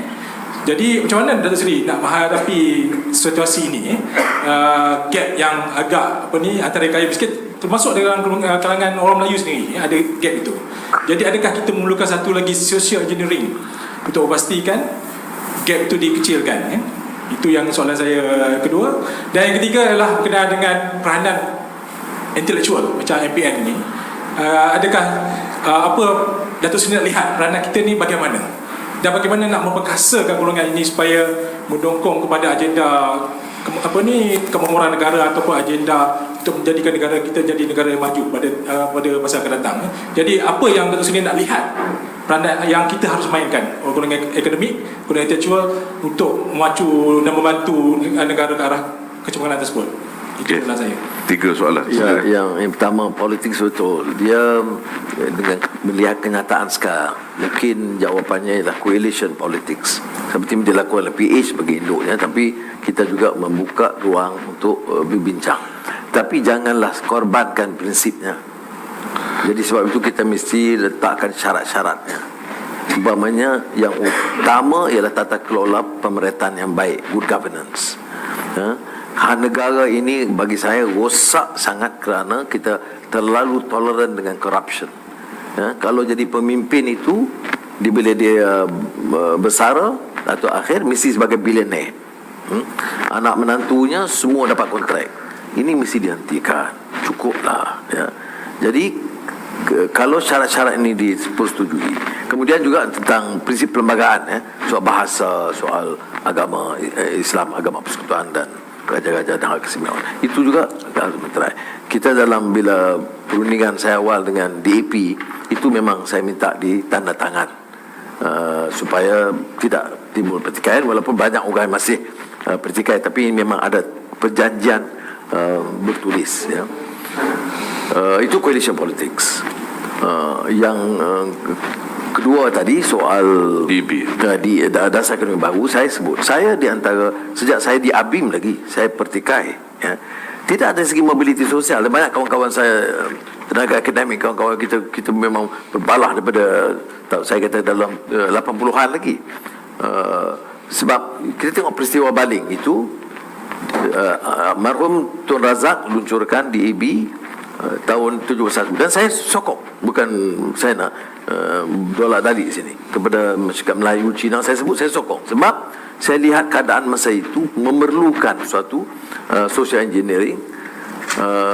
Tapi bila soal kemiskinan ini tanpa mengira kaum, very important, yang kadang-kadang kita ignore. Kemudian peristiwa Baling 74, kejutan 3 tahun selepas peluncuran DEB, rakyat miskin bangkit kerana mereka rasa terabai. Bagi saya, kalau saya lihat secara positif, dia membuktikan kepada negara, kepada semua kaum, bahawa kalau kita tak handle, dia juga akan menjadikan satu emotif political explosion, ya, social political explosion. Baik, jadi sebab itu bagi saya dari segi mobiliti sosial, pendidikan umpamanya, itu kejayaan besar, saya tidak nafikan, ya. Ratusan ribu yang mendapat pendidikan itu justru kerana suatu polisi yang begitu lama. Apakah tak boleh kita ambil satu sikap dan pendekatan, memperbaiki, memperhalusi, melihat supaya dan setelah 60 tahun lebih merdeka, supaya jangan ada orang miskin India atau China atau Iban atau Kadazan yang merasa dia itu terpinggir atau terbiar. Jadi saya ambil pendekatan begitu, ya. Dan kerana saya rasa dia tidak langsung mengurangkan, ya, impact dan keberhasilan kepada masyarakat Melayu yang putra. Soal kontrak sekarang ni, bila pelaksanaan dasar ekonomi baru ni, dia lebih memihak kepada kontrak. Kita tanya, kalau bincang-bincang dia tokoh dia, orang politik, elit-elit ni semua, macam mana tak dapat kontrak ini, kontrak itu saya dipikirkan dari segi dasar ekonomi baru. Tapi tidak dari segi rakyat terbanyak. Tidak. Kawasan api air pun tak selesai. Tak rasa bertanggungjawab ke kita. 60 tahun merdeka, ada lagi kawasan tak selesai api air. Peluang perniagaan kecil, pusat-pusat gerai-gerai perniagaan. Saya bukan nak sebut saya. Pengalaman saya di Pulau Pinang bila saya ambil alih daripada Tuan Abdullah Badawi di Pulau Pinang. Saya selesaikan pertama api air. Saya kata aku nak jadi pemimpin masa itu, nak megah sebagai Menteri UMNO yang hebat ni. Api air di kawasan Pulau Pinang tak selesai. Saya kata in 3 months itu selesai itu. Dan gerai-gerai kecil, seluruh kawasan kita buat gerai kecil dan perumahan dan sebagainya lah ya. Dia mesti ada tekad politik yang jelas. Yang ketiga tadi, ini kena tanya Pusara Tuan dan tip lah. Saya ingat kalau bagi ruang perbincangan terbuka, suarakan ya, dan menjadi satu ialah effective public intellectual. Dalam ceramah dulu saya sebut umpamanya di impeccable Reith lecture oleh Edward Said ya, sehingga tentang rule of public intellectual itu bagi saya itu very compelling untuk kita kaji dan teliti. Tapi tentu dia tak semua ahli akademik itu menjadi semestinya menjurucakap rakyat. Tidak semua, saya faham. Setengah itu memang dia fokus disiplin dan research dia. Kita terima lah bahawa ahli ilmu, majlis ilmu ni dia mesti ada kepelbagaian dia. Tetapi concern tentang pendidikan rakyat itu harus ada. Terima kasih. Okey, silakan. Assalamualaikum warahmatullahi wabarakatuh. Saya Dato' Kemuzaman dari UiM. Saya dulu pernah mencatat sejarah bermotosikal dari Kota Baru ke Kuala Lumpur ya, semata-mata untuk memudahkan saya mengikuti perbicaraan Mahkamah Datuk Seri ya, pada 98 dulu serta menjadi demonstrasi ya di Kampung Baru. Saya ada 2 soalan saja kepada Datuk Seri. Soalan pertama saya adalah meneliti karya politik Datuk Seri. Didapati bahawa Datuk Seri lebih lama berada dalam Pakatan Pembangkang, iaitu mulai 1998 hingga sekarang, walaupun sekejap berada dalam kerajaan, berbanding dengan tempoh berada di dalam kerajaan, iaitu daripada tahun 81 hingga 98, iaitu 17 tahun. Cuma walaupun tempoh berada dalam kerajaan itu lebih pendek, didapati bahawa Datuk Seri jauh lebih berjaya pada waktu tersebut memberikan impak kepada masyarakat seperti yang Datuk Seri sebutkan tadi, bahawa apabila Datuk Seri dapat melakukan sesuatu untuk membantu rakyat di Pulau Pinang selepas mengambil alih daripada Palah ya. Jadi soalan saya adalah berdasarkan kepada realiti yang ada sekarang ini, ramai kawan-kawan saya yang bertanya, Datuk Seri tu cakap we have the numbers, sampai bila nak ada ya. Jadi ada pertanyaan yang menyebut bahawa disebabkan Datuk Seri sendiri sebelum ini pernah mempunyai rekod menyertai kerajaan dari dalam, dan sekarang ini Datuk Seri juga diketahui tidak mempunyai apa-apa masalah peribadi yang besar dengan Tan Sri Muhyiddin berbanding dengan Tun Dr. Mahathir Mohamad. Jadi apakah yang menghalang Datuk Seri daripada menyertai kerajaan yang ada pada waktu sekarang ini, sedangkan dengan kekuatan ahli parlimen yang Datuk Seri ada sekarang ini, jika Datuk Seri mengambil tindakan menyokong kerajaan yang ada sekarang, sudah pastilah Datuk Seri akan diberikan peranan yang besar dalam kerajaan yang ada sekarang ini, di samping mendapat pujian daripada masyarakat di atas kesanggupan mengorbankan kepentingan peribadi mungkin untuk hanya sekadar menjadi nombor 2 dalam kerajaan. Okay, kalau boleh soalan dulu. Okey, satu cukup dulu. Terima kasih. Mana you tahu saya di pelawar jawatan timbalan dalam menteri tak? Itu ada Tan Sri Muhyiddin bagi tahu Baik, saya serius. Bila Tan Sri Muhyiddin ambil alih jawatan Perdana Menteri, walaupun saya tidak setuju ya, dalam politik ini kita ada etika. Dia manusia, dia golongan kianat pada bersatu, golongan kianat pada keadilan, golongan kianat pada UMNO bersongkol dan untuk tumbuh kerajaan. Pas ni dia ikut siapa yang menang masa Tun Sri Najib dia sokong Najib, kemudian Tun Mahathir dia sokong Tun Mahathir, dan sekarang Tun Tan Sri Muhyiddin. Itu tak apalah ya. Tapi yang lain ini, jadi kita dari segi etika kita kena fikir, apakah kita mahu bersama dengan kelompok pengkhianat yang berkuasa. Itu satu. Tapi walaupun saya ada pandangan kuat gitu untuk kepentingan negara, saya masih pergi bincang, berunding dan beritahu kepada Tan Sri Muhyiddin, kalau kamu lakukan yang sebaiknya, hentikan rasuah dan penyelewengan dan bantu rakyat dasar ekonomi, saya sebagai ketua pembangkang tetap akan sokong dasar itu. Itu saya tak beralih. Tak semestinya saya jadi menteri. Itu. Tapi tak berlaku. Itu mesyuarat. Nak panggil pun tak berani. Saya ketua pembangkang. Tengok dalam sistem demokrasi ni, Perdana Menteri, ketua pembangkang ada perundingan. Tak ada. Ya, ini dia sikap. Yalah, kalau sidang media pun tak ada, jumpa ketua pembangkang lagi lah, tidak ada. Tak apa. Tapi soalnya, mengapa yang kita nak gopoh dengan cara begitu? Ya, saya baru ni tekankan kekuatan jentera pilihan raya. Kalau ada jalur lain, kita jalan, tidak henti. Ya. Tetapi yang kita tumpukan juga pilihan raya. Tak apalah kalau kita sudah sebut tadi, kita dah tunggu 22 tahun. Takkanlah tak boleh tunggu setahun lagi. Okey. Tak, dia Salah kedua, jika ada kesilapan politik terbesar yang mungkin telah Datuk Seri lakukan, apakah ia kerana Datuk Seri mungkin terlalu mempercayai individu tertentu, seperti yang kita tahu Tun Dr. Mahathir setelah menzalimi Datuk Seri pada tahun 1998 dan memang dikenali sebagai seorang pembelit besar, masalahnya mengapakah Datuk Seri boleh mempercayai beliau sekali lagi pada tahun 2018, dan apakah setelah 2 kali dipatuk ular ini Datuk Seri akan sanggup lagi untuk bekerja sama dengan beliau, ataupun apakah kesilapan terbesar Datuk Seri adalah bukan kerana mempercayai individu yang salah ini, tetapi kerana menyertai parti politik yang salah, iaitu UMNO. Sekiranya Datuk Seri tidak menyertai UMNO pada tahun 1981, apakah kemungkinan penghujung karya politik Datuk Seri adalah berbeza? Baik. Sekarang. Terima kasih. Saya tidak pernah menyesal menyertai UMNO pada 1982. Saya menerima pengalaman. Saya rasa saya membuat sesuatu baik dan persahabatan dan memahami sentimen kelompok Melayu yang lebih, kerana sebelum itu saya walaupun Ketua Bahasa Melayu Universiti Melaya Latif, kemudian dengan ABIM, tapi dengan pengalaman dengan UMNO itu sangat berharga, termasuk pengalaman dalam kerajaan, pelbagai kementerian. Jadi saya tegaskan, saya tidak merasakan harus apologetik. Itu saluran yang perlu pada ketika itu.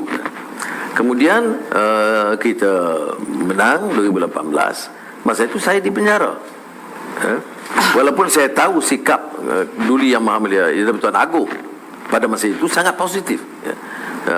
Seperti mana sudah tahu, dia hubungi saya masa saya sebelum bebas, bagi tahu dia conscience dia clear, dia tahu tentang kes dan dia tahu tentang penganiayaan dan kezaliman, dan dia akan sebaik surat sampai pada dia dan mesyuarat diadakan, dia akan bebaskan segera. Saya tahu tu, tetapi pada ketika itu konsensus di kalangan kawan-kawan dalam pembangkang, khususnya dalam Amanah dan DAP, adalah untuk menunjukkan Tun Mahathir, dan Tun Mahathir nampak kelihatan semua ya, reform ya, bebas anuah ya, nak hentikan rasuah ya, semua ya. Walaupun orang Kedah kata ya, tak ada titik di bawah. Jadi saya oleh itu ikutlah konsensus. Walaupun saya berat, kalau sudah lihat beberapa surat-surat saya yang saya seluduk keluar dari penjara itu menyebut, itu yang saya sebut yang soal leopard spot twice, jangan dipatuk oleh serpent twice. Itu semua dalam ungkapan menggunakan Shakespeare. Tak kalah surat saya kepada Biro Politik mengingatkan mereka, andai kata kamu rasa terpaksa bersama, tolonglah ingat hal-hal yang sedemikian. Jadi ialah satu kebijakan yang tidak bijak pada ketika itu, kita faham. Tapi mungkin keadaan di politik juga circumstances, jadi keadaan pada ketika itu sedikit memaksa.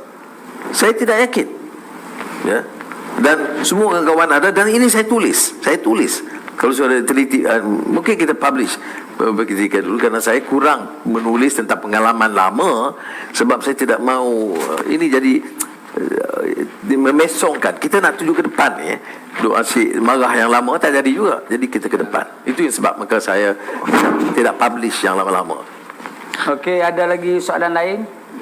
Okey, saya Saya ringkas silakan. cepat dan padat ya.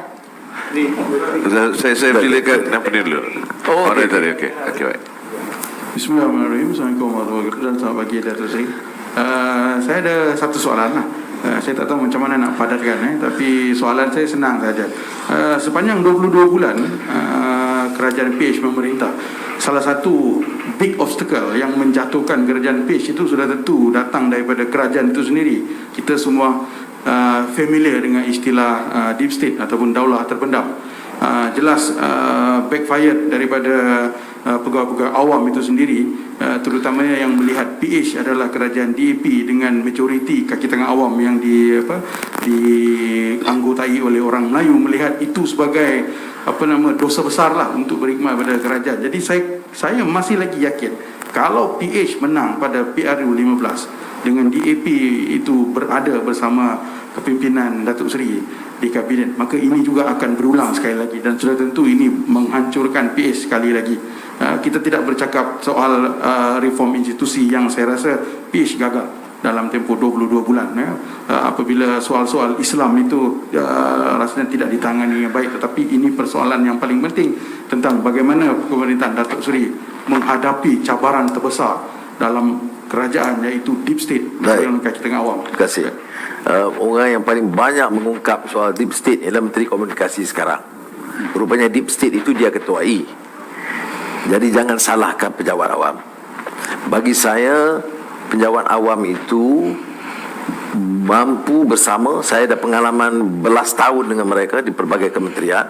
Itu beberapa teman saya dalam Pakatan Harapan harus belajar juga ya, bahawa tugas mereka sebaik jadi menteri mendengar, menyantuni dan perbaiki kalau ada beberapa pertelingkahan atau salah faham, dan kemudian move ya. Jadi ini saya rasa pengalaman kawan-kawan pun membantu ya. Dan saya ada sikap yang agak tegas dalam hal ini ya. Kerana banyak yang agak menyalahkan pejabat awam di state. Political appointment lain, maksudnya jasa ke penangan khas, itu memang political appointment. Yang lain pejabat awam ni umumnya profesional, dan sebahagian dari mereka itu prestasi sangat baik. Profesor dalam berhubungan dengan Kementerian Pendidikan, Kementerian Kewangan, Kementerian ada pengalaman, dan ada pegawai pejabat awam yang saya rasa dia ikut profesional. Sentimen politik peribadi dia lain. Semasa saya ingat masa saya Menteri Kewangan, ada pegawai 1-2 dari Kelantan yang cukup kuat sokong UMNO saya masa di Kuala Lumpur. Bila dia balik Kelantan, dia jadi PAS. Tapi okey lah, itu hak dia masing-masing kan. Tapi tidak sedikit pun mengganggu kerja dia. Ini teguran sudah betul bahawa sebenarnya juga sebab kita soal tidak pandai menangani berbagai masalah Islam itu lebih politik. Soal adib sampai sekarang sama juga. Ini kerajaan Melayu Islam ya. 355 tak ada sebut pun sekarang. Jadi urutan keutamaan dari nombor 1 dia jadi nombor 15. Jadi nampaknya bahawa kenyataan tokoh-tokoh Melayu dan Islam pada kita itu dalam menyerang itu hanya menggunakan kerana label DAP ya, padahal mereka tidak konsisten. Kalau benar dia lurus dan konsisten dan istiqamah dalam ruhul jihad ya, mengapa terbengkalai semua soalnya? Yang nampak sangat tertonjol itulah 355 dengan adib sampai sekarang tak ditangani ya. Jadi oleh yang demikian, sebagai pengajaran macam apa yang sudah sebutkan tadi, saya setuju, iaitu kita berjadi dalam kerajaan, kita mesti terima kenyataan bahawa penjawat awam ini punya peranan yang tertentu dan khusus. Jangan langgar dia punya peraturan dan kaedah kerja biasa, melainkan jentera politik. Jadi kita kadang-kadang membedakan. Saya pergi ke politik, saya bagi contoh, minta maaf sikit ya.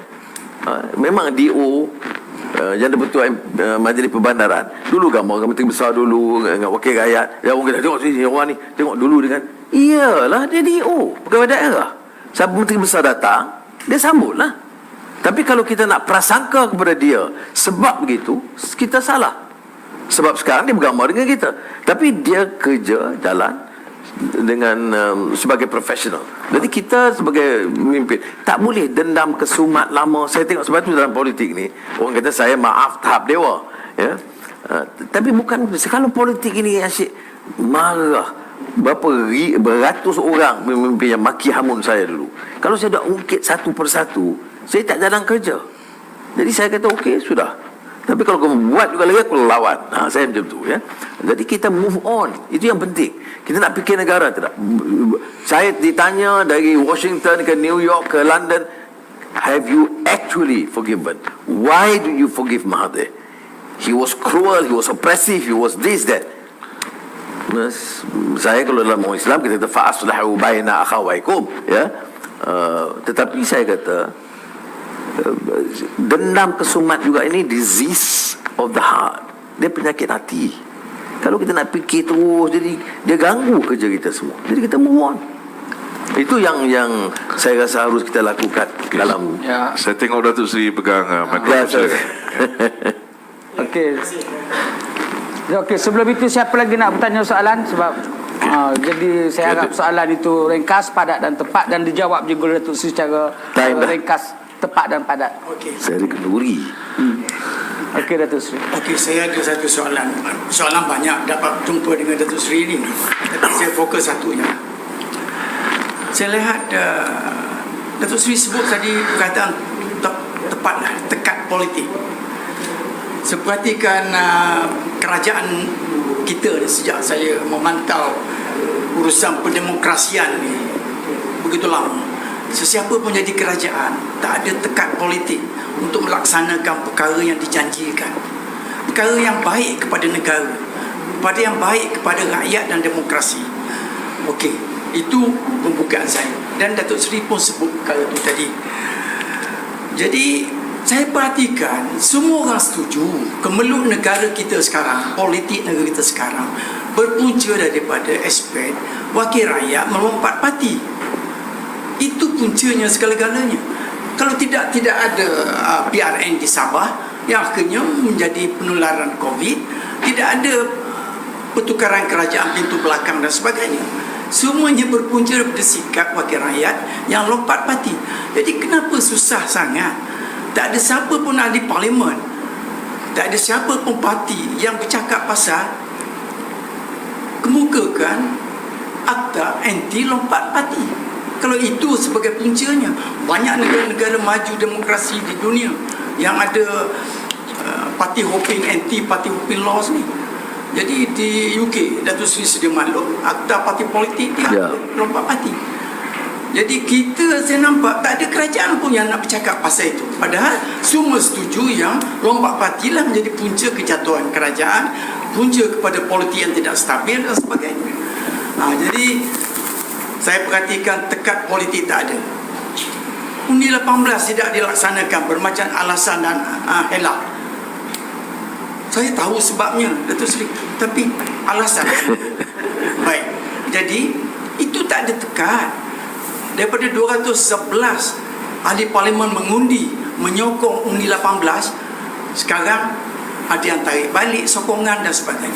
Begitu juga dasar bahasa kebangsaan, dasar persekolahan, dasar pelajaran, semua ketiadaan tekad politik untuk melaksanakan apa yang baik pada negara, pada rakyat dan tentu. Jadi berbalik pada lompat parti tadi, takdirkanlah sekarang Datuk Seri Ketua Pembangkang dan telah pun dicalonkan sebagai PM untuk berdepan dengan PRU 15 bagi Parti Pakatan Harapan. Apa pendirian Parti Pakatan Harapan terhadap lompat parti ini dan anti lompat parti ini, adakah akan dibawa dalam parlimen yang akan datang? Kerana inilah penyelesaian segala masalah yang kita hadapi sekarang. Dan kalau tidak mau kemukakan anti lompat parti sekalipun, sekurang-kurang ada usaha untuk menyekat supaya seperti kalau sesiapa lompat parti, kerusi asalnya akan kekal kepada parti yang dia menang, yang parti yang dia dulu bertanding. Jika itu dapat dilaksanakan, tiada siapa pun nak lompat parti, sebab tak ada manfaat kepada parti yang nak menerima dan tak ada manfaat kepada ini. Tapi tak ada usaha ke arah itu saya nampak. Jadi saya rasa parti mana sekalipun yang memerintah negara kita, selagi tekad politik untuk membetulkan proses pendemokrasian yang tidak diperbetulkan, saya rasa masalah kita akan berulang sampai bila-bila. Saya rasa soalan tu je lah. Kita kumpul semua dah, soalan tu boleh. Pendek aja. Pulau Pinang dah luluskan anti-hopping law. Ya. Tetapi dia ada problem lah, ya. Constitutional, dia kena pindah perlembagaan. Kemudian ada yang pertikai soal hak seseorang itu membuat pilihan.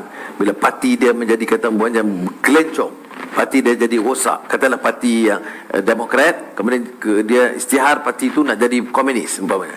Apakah hak? Jadi ada debate. Tapi dari segi Pakatan Harapan kita setuju. Jadi kita teliti dua kemungkinan. Satu, sama ada untuk kedudukan itu beralih kepada parti asal, ataupun dia gugur dengan sendirinya seperti yang berlaku di Pulau Pinang. Walaupun it's not still challenged at the federal court, ya. Dan federal court nanti selalu dianggap akan rule in favor of basic right of citizen. Tapi ini boleh dilakukan melalui pindaan perlembagaan. Tapi kalau saya nak sebut sebagai test case, kita dah pindah di Pulau Pinang. Okey, silakan. Kemudian Pak Prof Chan. Terima kasih, Sri. This is a very good opportunity for us to really express ourselves. No holds barred. I think you have done so far so well. Answering walaupun tak tepat ada lah, ya. But what I'm saying, I guess there's a saying, say that the fish rots from the head. Yeah, this is a Chinese proverb lah, ya. Dan juga apa yang kita lihat tadi, saya nak timbulkan satu isu yang sungguh berat. Everybody is talking about it. Even Datuk Seri pun tadi mention why DEB fail with the comma. Kita maklumkanlah berjaya itu ada, tapi a single issue yang boleh meruntuhkan bukan hanya DEP tetapi negara as a whole is corruption. So this is where saya rasa lah, there are so much politicians, lawmakers talking about corruption, but there's very little action that has been gone to check this. In particular, see what happened to our neighbor, southern neighbor. They done it with corruption. See where they are now.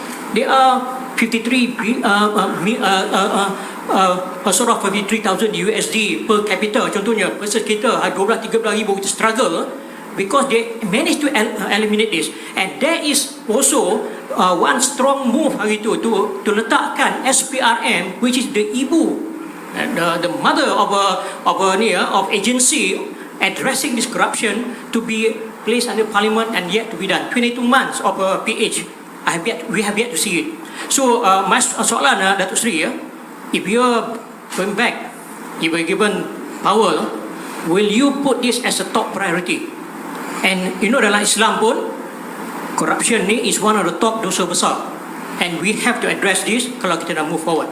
Thank you. Terima kasih. Sebab tu saya kata good governance ini, ya, good governance mesti di atas.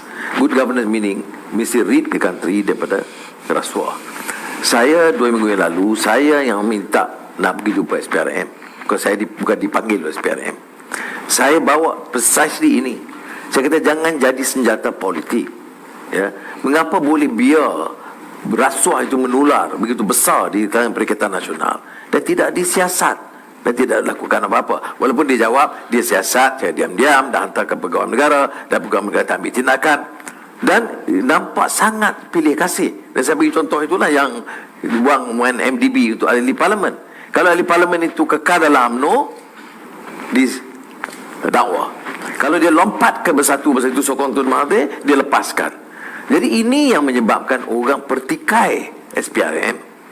Jadi saya setuju. Kalau tanya saya, kalau saya lihat 1997, di antara sebab saya bertelagah dengan ketua pada masa itu adalah undang-undang SPRM, undang-undang BPR pada ketika itu, memberi kuasa kepada BPR untuk bertindak walaupun orang itu dah berhenti 5 tahun 10 tahun, tapi dapat dikesan wang itu diambil masa dia berkuasa. Itu yang dibantah oleh sebahagian ahli Jemaah Menteri, dan saya ada pertelagahan hal itu. Jadi saya setuju ini harus jadi keutamaan melalui tekad politik yang Prof sebut tadi. Tekad politik untuk membatal rasuah. Memang ialah saya kata kita cakap Melayu, Islam memang mengaitkan kalau rasuah itu menjadi satu amalan dan budaya. Systemic now. It's a systemic problem. It's not an easy problem to resolve, but it has. Yeah. Prof. Ya. Terima kasih.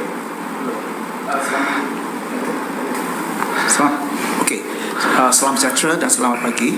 Datuk Seri, saya Chang Peng Kee daripada Universiti Kebangsaan Malaysia, tetapi saya tak mewakili institusi saya. Saya cuma menyuarakan sebagai seorang rakyat Malaysia. Asal saya daripada Kepala Batas, sebelah Permata Pak lah. Pak Lam tempat Okey, so saya ini sebenarnya dah lama lah mengangguti dalam Majlis Profesor Negara, dan pada suatu ketika tu sebagai setiausaha untuk Kluster Perpaduan Nasional. Tadi banyak kita cerita tentang etnik dan sebagainya, hubungan etnik. Tetapi masalah dia selalulah kita juga nampak dia orang politik dan juga mungkin orang celik pandai, dan juga tambah pula dengan keadaan media sosial sekarang ni, banyak yang isu yang katakan perkauman. Tadi pun kita dengar juga ada yang katakan perkauman ni. So sekiranya yang berhormat Datuk Seri nanti jadi Perdana Menteri nanti, bagaimana kita nak menangani isu yang katakan perkauman ini, dan bagaimana pula kita katakan mencapai perpaduan nasional yang seperti mana yang kita idamkan. Yang sepanjang masa ini kita tak nampak yang katakan sesiapa pun dalam kerajaan tu betul-betul nak mencapaikan satu yang katakan pembinaan negara bangsa yang untuk semua rakyat Malaysia.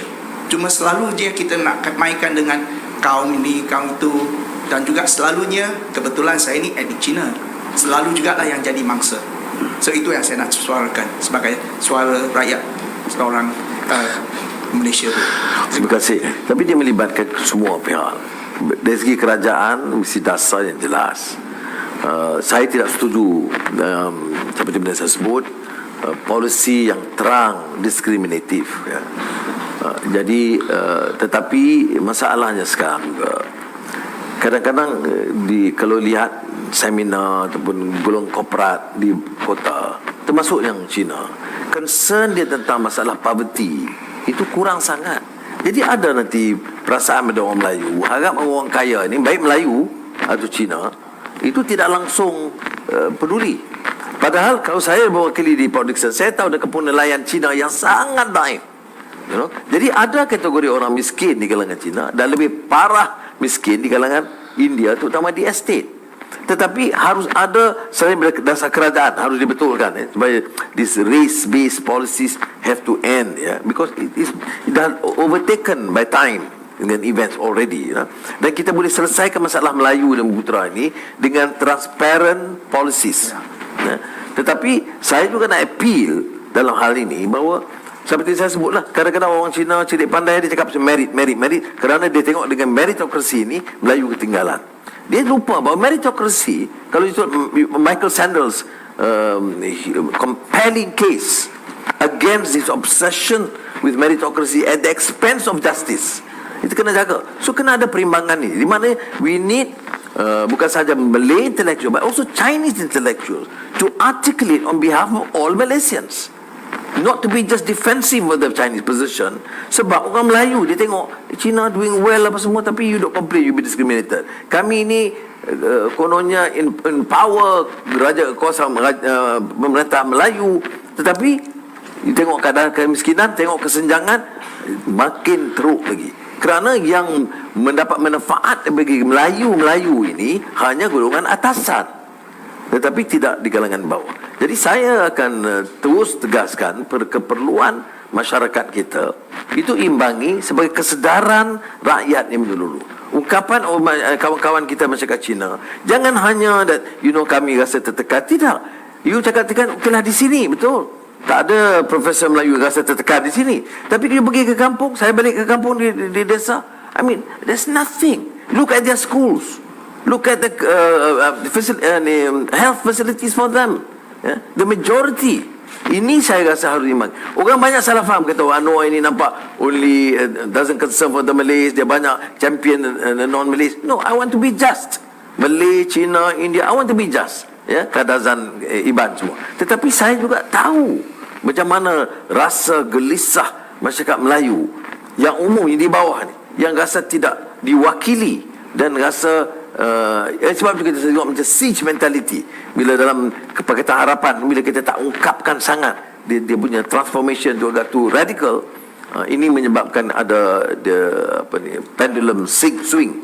Jadi saya rumuskan sekali lagi keperluan gerakan raksasa rakyat untuk menyatakan bahawa kalau betul kita mahu this new Malaysian awareness, maka harus betul-betul kita bela rakyat yang miskin dan tertekan dan terpinggir. Terima kasih kepada jawapan yang Datuk Seri berikan tadi. Kita telah pun melewati masa sebenarnya. Saya ingin gulungkan dengan menanyakan satu soalan. Saya harap Datuk Seri dapat jawab supaya timbul kuasa semua yang terakhir ini, dan juga tu gulungkan. Kalau kita lihat semua perbincangan ni, dan Datuk Seri pun bukan orang yang baru, intellectual leader saya sifatkan, yang mengikuti perkembangan demokrasi di seluruh dunia, dan masalah dihadapi oleh demokrasi ini hampir sama, iaitu masalah pengagihan distributif itu tidak dapat dilaksanakan dengan adil. Dan menerusi ucapan dan jawapan Datuk Seri soal etika, semua perkara ini telah dibicarakan lama, bukan baru. Tetapi untuk melaksanakannya, kita tidak ada contoh di mana negara di dunia ini yang dapat melaksanakan perkara-perkara yang Datuk Seri sebutkan tadi, sehingga orang dapat timbulkan contoh negara demokrasi ini dapat atasi masalah-masalah ini tadi. Korupsi, soal ketidakseimbangan pendapatan. Semacam dunia ini telah bergerak, Datuk Seri, ke arah seperti saya sifatkan tadi. Politician telah membuat conclusion, masalah masyarakat ni we leave it to them. Contoh di negara kita, orang nak belajar, kamu pinjam duit PTPTN. PH pun dah tak bercakap dah soal PTPTN sekarang ni. Adakah penyelesaian itu telah ditimbul sebegitu? Jadi kalau itu dengan garapan tadi Datuk Seri, dan dengan apa hujah yang Datuk Seri berikan tadi itu, kalau itu pendiriannya, bagaimana soal kolektif kepercayaan ini, terutama di kalangan pemimpin, apabila dengan masyarakat lain, apa dibuat bila ada kuasa lain, soal reform itu dapat dijayakan. Silakan. Kita tidak boleh serah kepada individu, tokoh ataupun parti, tetapi sistem itu mesti dan institusi itu mesti diperkukuhkan. Umpamanya, kalau orang itu bersalah dan SPRIM itu benar-benar bebas dan wibawa, walaupun dalam kajian dia akan bimbang.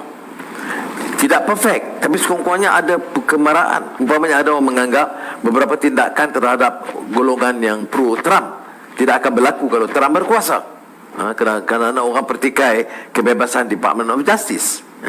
Tetapi diuji umpamanya macam badan kehakiman di Amerika masa pilihan raya, ternyata ada kecenderungan untuk pertahankan prinsip perlembagaan dan kebebasan. Jadi kita harus maju supaya institusi ini bebas, macam PDRM. Sekarang masalah kartel pengkhianat, kartel PDRM, kartel kontrak, ini macam dah jadi sesuatu yang leluasa dan tidak ada tindakan. Okay? Jadi sebab itu usaha reform ini saya tidak fikir mudah. InsyaAllah kalau saya diberikan amanah, saya tidak fikir dalam beberapa bulan saya boleh selesaikan. Tapi kalau pimpinan tadi, kepala ikan itu tidak rot dan tegas, cukuplah dengan umur kita, dengan kekayaan, apa lagi, bukan kita miskin, tapi nak juga nak rumah di seluruh dunia, nak pesawat peribadi, nak yacht peribadi, padahal itu jadi sebagai pembela rakyat. Kalau ini dapat ditegaskan, ya, saya percaya perubahan itu dapat dicapai. Apa contohnya dalam dunia? Contoh perfect ini, laqad kana lakum fi rasulillahi uswatun hasanah, hanya pada Rasulullah SAW. Tapi pada kita dalam beberapa isu, dasar ekonomi ataupun kebajikan rakyat atau kesihatan, banyak contoh-contoh yang dia lakukan di dunia yang kita boleh ambil dan timba dari segi pengalaman. New Zealand dalam beberapa hal kita boleh terima. Biden dalam beberapa langkah awal itu impresif bagi saya, kerana dia itu percobaan untuk melanggar satu sistem yang dominan, dengan memberikan kemudahan-kemudahan kepada rakyat. Not too successful sebab dominan dalam Kongres dan House of Representatives yang menentang tu juga kuat. Tapi tidaklah saya ni cenderung. Tapi saya nak bagi contoh, ada anjakan di antara dia dengan Trump, ya. Jadi saya yakinlah kalau kita push dan macam kempen yang Sinar lakukan untuk anti rasuah, saya rasa dia ada kesan. You asak terus, ya, tunjuk kebencian, tapi dia tak boleh general lah. Anti rasuah. Jadi maknanya kepala bapa rasuah tu pun kata kita harus kempen anti rasuah. Kita ingat masih muda-muda dulu, Tanom Tete Kacon yang kita hantam pasal penindasan kepada rakyat petani di Thailand. Dia bapa rasuah, tapi dia juga kempen anti rasuah. Semua bapa rasuah ni juga dia turut bercakap soal rasuah. Oh, clean government dan sebagainya, jadi menteri dengan gaya, dengan lagaknya. Tapi orang tahu latar belakangnya. Tengok kekayaannya, luar biasa. Jadi sebab itu saya fikir kesedaran rakyat ada ini peranan intellectuals, peranan besar majlis profesor untuk beri asakan yang kuat. Jadi mudah-mudahan kita boleh tingkatkan kesedaran ini dan bawa perubahan yang sangat diperlukan untuk menyelamatkan rakyat dan negara kita. Okey, Datuk Seri, saya tak bagi tutup lagi lah. Saya ada 3 klarifikasi yang saya hendak daripada Datuk Seri berkaitan dengan kenyataan Datuk Seri. Saya ada kenduri. Nah, tak apa, ringkas. Okey. Jawapannya ya atau tidak saja. Mana boleh macam tu, ya tidak. Ringkas Mahkamah. sebab masa tu cepat. Datuk Seri kata tadi PM sekarang ni ada rasuah. Apakah dan itulah sebabnya kenapa Datuk Seri tak boleh berpakat dengan kerajaan sekarang. Apakah itu betul? Kalau dengar tadi, saya tak kata begitu. Ya. Saya kata ada kecenderungan ke arah memberikan kontrak kepada anak menantu. Dan ini adalah tugas SPRM untuk menyiasat dan menghentikan kebobrokan ini. Itu yang kedua. Datuk Seri sudah melawat SPRM, sudah memberi keterangan dalam kes yang Datuk Seri nak bagi tahu. Apa pandangan Datuk Seri tentang SPRM sekarang? Bebas, baik, semakin baik ataupun bagaimana? Dalam perbincangan tu SPRM memang bagi layanan baik dan mendengar. Dari segi tindakan Tapi tindakan ni kita masih tunggu. Sebab tindakan ni banyak menekankan. Saya bagi contoh satu kes pemimpin keadilan, dia lanyak. Saya bagi tahu dia kalau betul rasuah, saya tak mencampur. Ya, dia terkejut. Saya kata I'm not here to defend any corrupt leader walaupun daripada keadilan. Tetapi saya nak tanya, sebab apa boleh dia dipanggil oleh seorang menteri kanan dan katakan kalau you lompat, kes tutup. Okey, dan memang betul lepas dia lompat, senyap sunyi kes. SPRM kita no, belum selesai. Okey, saya kata persepsi rakyat sedemikian rupa. Jadi oleh demikian saya beritahu kepada SPRM jangan jadi senjata politik. Kerana kalau politik berubah, buat secara profesional, dan saya hormat dan saya mahu SPRM itu lebih kuat. Okey, yang ketiga Datuk Seri bercakap tentang kebebasan bersuara. Jadi yang ini yang saya minat ni. Jikalah Datuk Seri diberi kuasa, betul-betul Datuk Bukanlah Seri jika bila. Jika sama je tu. Jika dan bila itu sama itu mantik je tu. Okey, betul-betul Datuk Seri akan beri kami profesor, pensyarah, akademik, rakyat untuk bersuara tanpa sekatan. Kalau pengalaman saya tak tahu Profesor Zuan ingat tidak, masa saya Menteri Kewangan ada beberapa profesor termasuk Universiti Melaya yang menyerang Kementerian Kewangan dari segi kebijakan. Saya undang mereka ke Bank Negara 2,5 jam untuk berbahas dan berdebat dengan mereka. Tidak semestinya dia setuju dengan saya atau setuju dengan mereka, tetapi kita harus beri ruang kerana dia komited, dia orang ilmu, dia rasa pandangan dia kita kena dengar. Yalah, pesan saya pada Datuk Seri lah ya. Bila berkuasa nanti jangan allergic pada kritikan. Baik, Bapak Profesor. Terima kasih banyak kepada nanti dulu ada soalan akhir. Kita dah di luar tak ada daripada masalah. Sampai pukul 12 kita berhenti. Jangan macam tu.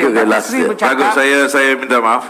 Kita dah di luar pada apa yang kita setujui. Kita ucapkan terima kasih banyak kepada Yang Hormat Datuk Seri di atas jawapan-jawapan diberikan tadi. Saya juga mengucapkan terima kasih banyak kepada Majlis Persen Negara kerana memberi ruang kepada saya dan Prof Agus untuk bertanya kepada Datuk Seri dan kepada semua yang mengambil bahagian dalam menjayakan wacana kita pada pagi ini.